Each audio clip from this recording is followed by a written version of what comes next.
আমার রোববারের ক্ষত এখন বৃহস্পতিবারে শুকায়া যায়। আম্মা জানেন না আমি 3টা বাচ্চারে ইংরেজি পড়াই, ঠিক যেমন আম্মা আমারে বাচ্চাকালে পড়াইতেন।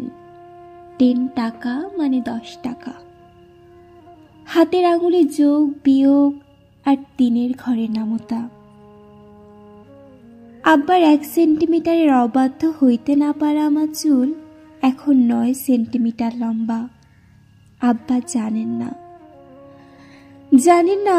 চুল বড় হইতে দিয়া আমি দুনিয়া ছোট কইরা ফেলছি। আমার হাতে সময় খুবই কম। 24 ঘন্টার জীবনে আমি বাঁচি মাত্র 2 ঘন্টা, সেটা আবার শেষ রাতের ক্লান্ত ঘুমে। শীতের দুপুরে আম্মা চুল খইলা বইসা থাকতেন আমতলায়, মাথায় সিথি কইরা দিতেন। আমার চুল বেয়ে চোখে পড়ত কিউট প্যারাশুটের নারকেল তেল। আম্মা জানেন না আমার সিথি করার মতো ওইরকম ঘন চুল আর নাই। আমার নিজের প্রতি অযত্ন, অবহেলা, অনিয়ম আম্মার কাছ থেকে সব লুকানো গেছে আমার রোববারের ক্ষত।